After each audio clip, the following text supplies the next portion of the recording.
I thought my wife bought an expensive watch for her brother's birthday, but a 10-second conversation with my neighbor changed everything. When he thanked me for the gift, the air turned cold. It wasn't a misunderstanding. It was the chilling down payment on a secret affair happening right next door. My name is Ronald. I'm 44. I broker commercial real estate deals across the Louisville metro, and for 14 years I'd been married to a woman I trusted completely with our finances, our family, and every decision that fell somewhere in between. The kind of trust I'd never once thought to question, because questioning it had simply never occurred to me as something a good marriage required.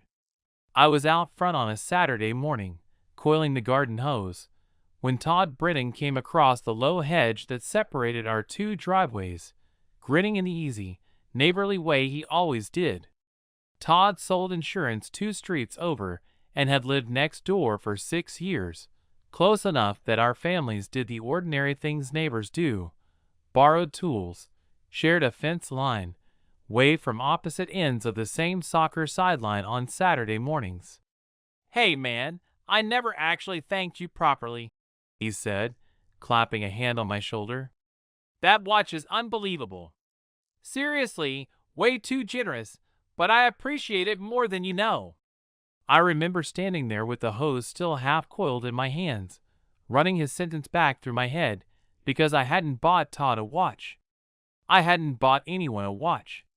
The only recent watch purchase in our household had been a birthday gift Melissa mentioned buying for her brother, Kevin, out in Nashville, an $1,100 piece she'd shown me the receipt for, almost casually, 3 weeks earlier.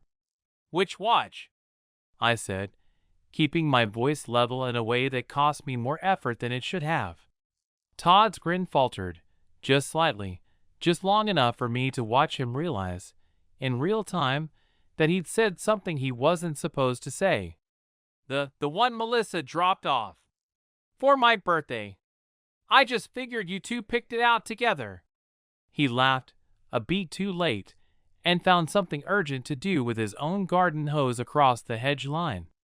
I finished coiling mine in silence, walked back into my own house, and stood in the kitchen for a long moment before I said anything to Melissa, who was upstairs getting Emma ready for a soccer game. I didn't confront her that morning. I told myself I needed to understand, fully, what I'd just heard before I said a single word about it, though some part of me, standing in that kitchen, already understood that the watch I'd seen a receipt for 3 weeks earlier had never been headed to Nashville at all. For months before that Saturday morning, none of this would have registered as anything but the comfortable, unremarkable texture of a 14-year marriage running exactly the way it always had, which, I understand now, is precisely what let it hide in plain sight for as long as it did. Melissa and I met in our mid-20s, married at 29, and built a life that looked, by any reasonable outside measure, genuinely solid. A colonial in a good school district, 2 kids who mostly got along, a household where Melissa had always managed the day-to-day finances with a competence I'd come to rely on entirely. She worked as a physical therapist at a clinic downtown, part-time since Jack was born, and handled our joint checking account, the kids' activity fees, the household budget, all of it, while I focused on the larger commercial deals that paid for most of it. It was a division of labor that had always made sense to both of us, one I'd never once thought to examine more closely. I trusted Melissa completely with our money in the same unexamined way I trusted her with everything else, and I want to be honest that this wasn't a passive thing. It was closer to a deliberate policy, one I'd built early in our marriage after watching a business partner's marriage collapse under the weight of financial secrecy and mutual suspicion. I decided, consciously, that Melissa and I would never operate that way, that shared trust would be our foundation instead. For over a decade, that decision had served us well. What I hadn't accounted for was how easily complete trust in someone else's hands can also become a complete absence of your own attention. The first thing I noticed, without registering it as anything worth noticing, was that Todd Brennan had started showing up in more of our ordinary weekend routines that winter, helping Melissa with something in the garage while I traveled for work, walking over for coffee on a Saturday morning when his own wife, Carol, was visiting her mother out of state more frequently than she used to. I remember thinking, if I thought about it at all, that it was simply what good neighbors did for each other. Melissa started keeping her own separate spending ledger that spring, something she'd never bothered with before in 14 years of managing our joint account without any real oversight from me. A small app on her phone she'd angle away if I walked into the room while she was using it. I noticed the shift the way you notice a picture frame hung slightly crooked, present, faintly odd, gone from my mind within the hour. There's a particular kind of quiet that settles into a long marriage once one person has stopped watching closely enough to notice what the other has started hiding. Maybe you've felt an edge of that kind of quiet yourself, without quite placing its source. It doesn't arrive as suspicion. It arrives as simple, comfortable inattention, and by the time inattention has calcified into habit, you've usually stopped noticing there was ever a choice being made at all. I want to be honest about my own part in this, because it would be easy to tell this only as something that happened to me. I built our entire financial trust on a policy I had set once, years earlier, and then never revisited, never once, in 14 years, actually looked closely at our joint statements myself, because doing so had started to feel, somewhere along the way, like an insult to the arrangement we'd built. I understand now that complete trust, left unexamined for over a decade, isn't the same thing as an actively healthy marriage. It's simply the absence of the ordinary attention a marriage needs to stay honest.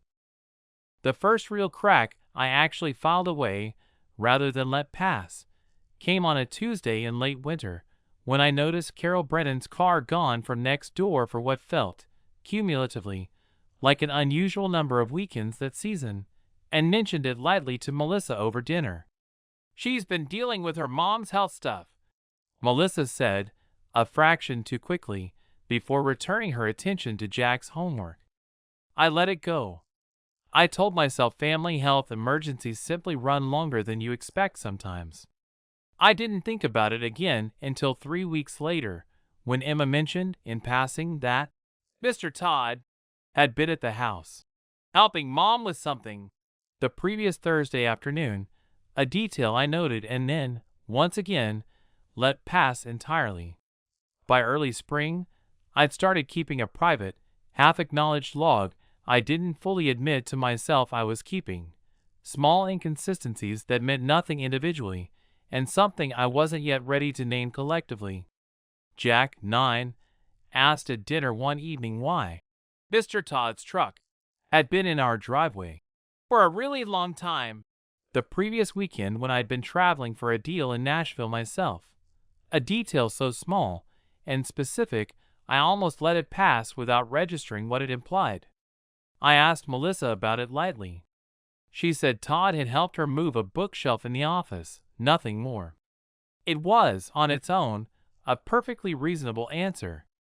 I filed it anyway, next to Carol's absent car, next to the spending app Melissa now angled away from me. I traveled to Nashville for a 3-day closing in mid-March, and Melissa texted normally each evening, updates about the kids, a funny thing Jack had said at dinner, nothing that read as anything but an ordinary marriage running its ordinary course. On the second night, checking the joint account balance for an unrelated reason, a deposit I was expecting to clear, I noticed a cash withdrawal of $800 from 3 days earlier, categorized in her own spending app, which I could still technically view simply as miscellaneous. I want to stop here for a second. If you've ever stared at a single vague word in your own household's finances and felt something shift quietly beneath you, you already know the specific, cold stillness that settles into a hotel room 400 miles from home. It isn't rage yet. It's smaller than that, the sensation of a foundation you'd always assumed was solid, revealing, calmly, that it might not be. I didn't call her about it that night. I told myself there was probably an ordinary explanation, a cash gift for one of the kids' activities, something I simply hadn't been told about yet because I'd never asked to be told about these things before. I let it go, the way I'd let the other small things go, and told myself I was becoming a husband who invents suspicion out of nothing after too many nights alone in hotel rooms. She told me much later what that particular week had actually been. I withdrew the cash because I didn't want a card statement showing what it was actually for. I told myself, standing at the ATM, that this was the last time I'd let myself do something like this, that whatever this had become with Todd would end on its own, quietly, before it turned into anything either of our marriages couldn't survive. I believed that, mostly, right up until it happened again 3 weeks later, and I stopped believing it and did it anyway. That's what she told me. I knew none of it yet. I only had a vague word in a spending app and a growing unease I still hadn't let myself fully name. The subplot that mattered more than I understood came through Carol Brennan herself, unwittingly, at a neighborhood cookout in early April. She mentioned, almost in passing, that she and Todd had been working through some things that winter, careful and vague in a way that read, at the time, like ordinary marital friction rather than anything specific. I nodded sympathetically and said nothing else, but the sentence sat with me for days afterward in a way I couldn't fully explain. I found the receipt for the watch, the one Melissa told me was for her brother, in the glove compartment of her car 3 weeks later, while looking for the registration during an unrelated errand. It was dated a Tuesday, from a jeweler downtown, $1,100, paid in cash. I stood in our driveway holding that receipt for a long time. I told myself Kevin's birthday really was coming up, that there was nothing inherently strange about a cash purchase. I put it back exactly where I found it, and said nothing, a decision I've turned over many times since, uncertain whether it was patience or the same conflict avoidance I'd built my entire approach to our finances around for over a decade. I didn't confront Melissa about the receipt. That decision, more than any single piece of evidence, is the part of this I understand most clearly now. Looking back, I made a choice, sometime in mid-April, to become a man who quietly checked rather than a man who asked directly, and I'd never fully settled whether that was wisdom or simply another form of the same avoidance that had let 14 years of unexamined trust go unchallenged in the first place. I started, for the first time in our marriage, actually reviewing our joint statements myself, methodically, going back several months rather than trusting Melissa's summary of where things stood. I found a pattern of cash withdrawals stretching back at least 4 months, categorized vaguely or not at all, totaling just over $3,000, money that had simply never registered with me before, because I'd never once looked closely enough to notice it. Carol's comment about working through some things resurfaced with new weight once I had that pattern in hand, no longer an ordinary marital aside, but one clear point in a timeline I could now trace with real confidence. I confirmed, calling the jewelry store directly under the pretense of a warranty question, that the watch purchased on that specific Tuesday had, in fact, been engraved, not with Kevin's initials, but with a single date and the initials TB. I stood in my own office holding the phone for a long moment after the call ended, understanding, finally, exactly whose birthday that watch had actually been for. By the last week of April, I had what I needed: the withdrawal pattern, the engraved watch, Carol's own unwitting confirmation of trouble in her marriage during the same window, and my own memory of Todd's truck sitting in our driveway during my own absences. I didn't feel triumphant assembling it. I felt something closer to grief arriving early, compounded by a colder, more specific anger at myself. 14 years of complete financial trust, and I'd never once looked closely enough to notice $3,000 of our shared money quietly funding another man's engraved watch. I want to stop here for a moment, because this is harder to say plainly than the affair itself. I could have confronted Melissa the day I found the receipt in the glove compartment. I chose instead to keep gathering, quietly, for nearly 3 more weeks, and I've asked myself since whether that was discipline or simply the same conflict avoidance that had let 14 years of unexamined trust go unchallenged. I think it was some of both. I wanted the entire, undeniable shape of it in my hands before I let her see that I knew any of it, not to punish her with the waiting, but because I needed, for my own sake, to stop being the last person in my own marriage who didn't understand what our own money had actually been paying for. I told no one what I'd found, not my brother, not my closest friend from college, until every document was printed and organized clearly enough that there would be no room left for the kind of soft, partial explanation I suspected, correctly, Melissa was fully capable of constructing under pressure. I chose that same Saturday evening, hours after Todd's 10-second thank you across the hedge line, when the kids were at a sleepover and the house was fully, uninterruptedly quiet. I laid everything on the kitchen table before Melissa came downstairs, the withdrawal pattern printed, the jeweler's confirmation of the engraving, a simple typed timeline. She stopped in the doorway when she saw the papers, and I watched something in her posture go very still, the particular stillness of someone who has spent an entire afternoon since that hedgeline conversation half expecting exactly this moment, and finding, now that it had arrived, that no rehearsal had prepared her for its actual weight. "Sit down," I said. My voice didn't shake. I'd had 3 weeks to make sure of that, even before this morning's accident forced the timeline forward. "I know about the watch. I know it wasn't for your brother. I want you to tell me the truth, not whatever version gets us through tonight." She sat and looked at the papers for a long moment, and I watched her search, visibly, for an angle that could survive contact with an engraved watch and a jeweler's confirmed record. "It's not as bad as what you're probably imagining," she said finally, which is, I've come to understand, almost always the first sentence spoken by someone who knows exactly how bad it actually is. "It happened, but it's smaller than what all of this is going to make you think. It was never going to become anything permanent. I was already trying to figure out how to end it. Todd thanked me for the watch this morning," I said, quiet, laying my finger on the jeweler's printout rather than raising my voice.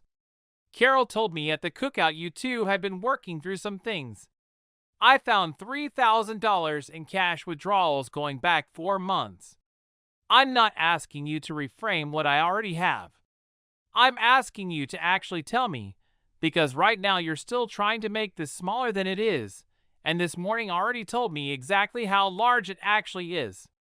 Something in her seemed to understand, in that moment, that minimizing further wasn't a viable strategy, that the specific, dated precision of what I had laid out, on top of Todd's own unwitting confirmation that morning, had closed off every soft angle she might have tried. Her shoulders dropped. "Since December," she said finally. "I'm not going to keep making the timeline smaller, because clearly you already have enough to know it wasn't." I let that sit in the room. "I need the rest," I said. "Not the summary." She was quiet for a long moment, and then, watching the table rather than my face, tired now in a way that read as genuine rather than strategic, she began, though I want to be honest that what followed that night was still, in its own way, a partial account, one she'd later admit had left out pieces she wasn't ready to say out loud yet, even sitting at that table with everything already laid bare in front of her.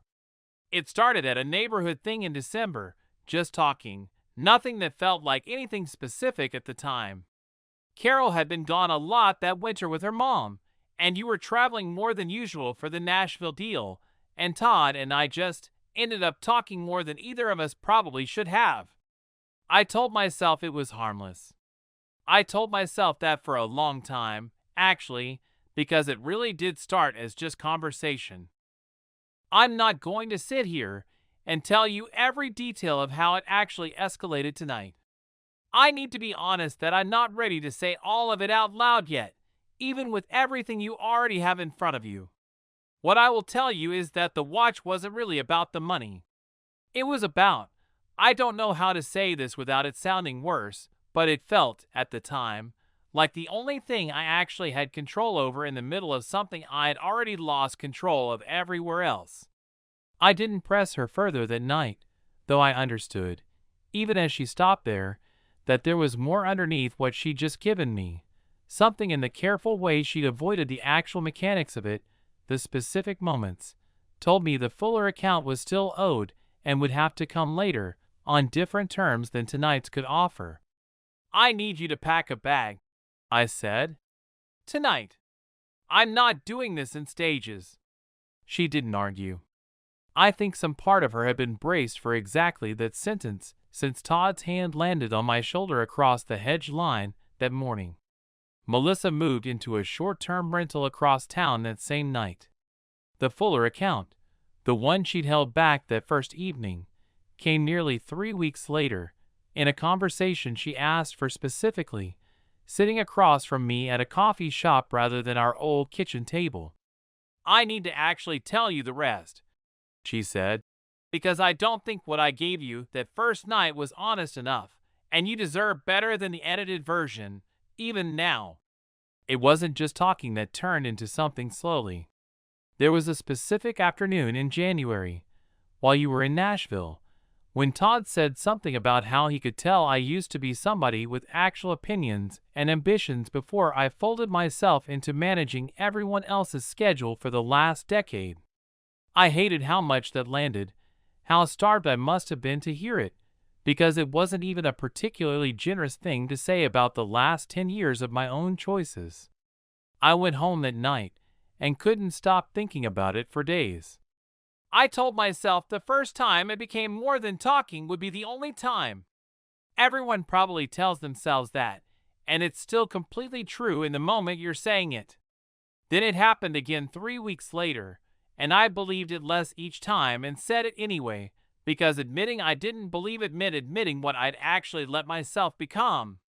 The watch. I bought it in April, using cash specifically so there'd be no card trail, and I told myself I was doing that to protect you from ever having to know, though I understand now I was really protecting myself. I picked an engraving because some reckless, self-destructive part of me wanted it to feel permanent, wanted proof that this had actually meant something, even while another part of me knew exactly how insane that was to want. I was terrified constantly, not just of exactly the moment I'm sitting in right now, though obviously that most of all, but of what it said about me that I could handle Emma's homework and Jack's soccer practice in the same afternoon. I'd just come from something I couldn't say out loud to anyone. I stopped being able to look at our wedding photo on the mantel some mornings. I'd walk past it fast, on purpose, because looking too long felt unbearable. There was a night in February I almost stopped on my own. Carol mentioned to me, casually, that she suspected something was going on with Todd generally, not specifically about me, and it frightened me so badly I avoided him for almost 2 weeks. Then I saw his truck in our own driveway again in March, and I let it start back up, because 2 weeks of feeling ordinary and safe again was apparently harder to want than 2 weeks of guilt was to sit with. I asked her, before we left that coffee shop, whether she'd loved him.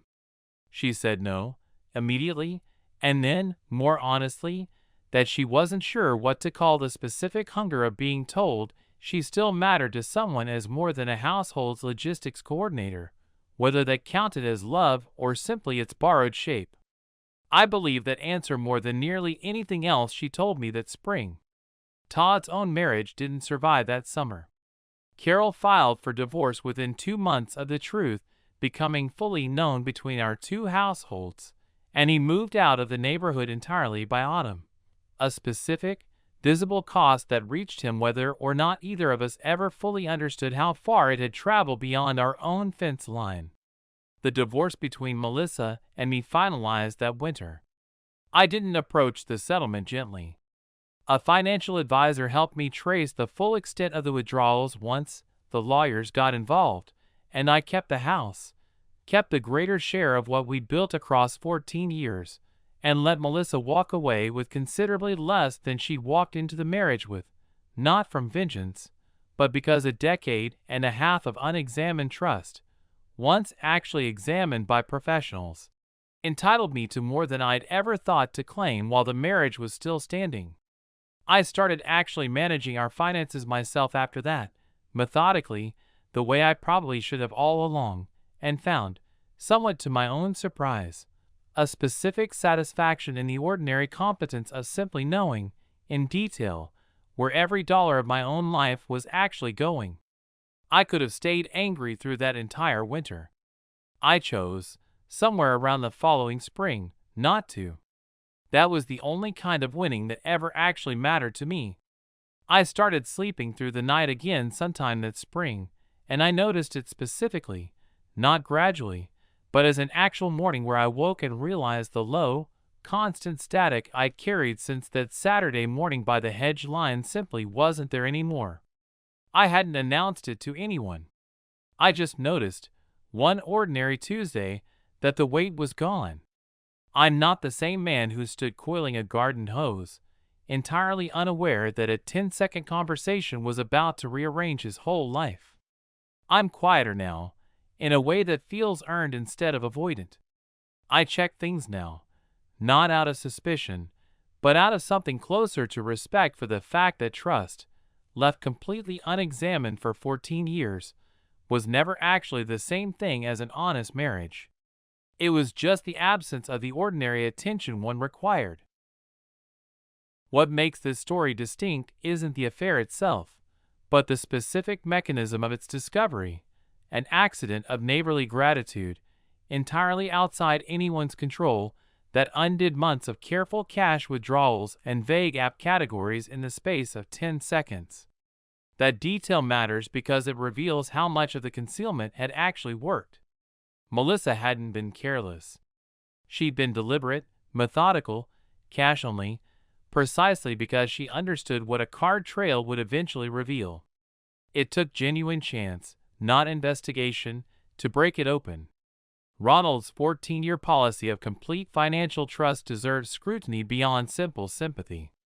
Built originally as a reasonable reaction to a friend's marriage collapsing under mutual suspicion, that policy calcified over a decade into something closer to willful inattention. A man who ran complex commercial deals professionally, but had never once, in 14 years, reviewed his own household's finances. The unexamined trust that felt, for years, like a healthy marital arrangement turned out to be exactly the blind spot that let $3,000 of shared money quietly fund another man's engraved watch. Melissa's account of what Todd actually offered her, being told she still had opinions and ambitions worth noticing, identifies a familiar and specific hunger, one that doesn't excuse the affair but does explain why the first small permission felt survivable. What separates her account from simple self-justification is her willingness, eventually, to name the watch's engraving for what it actually was, not romantic gesture so much as a reckless attempt to make something permanent out of what she already understood, somewhere underneath the self-deception, could never actually last. The true point of no return likely wasn't December's first conversation at all. It was the specific afternoon Melissa chose cash over a card, understanding exactly what she was protecting and from whom. That deliberate, methodical choice to conceal is what turned an emotional lapse into a sustained deception, and it's the detail that makes the marriage's ending feel, in hindsight, inevitable rather than merely unfortunate.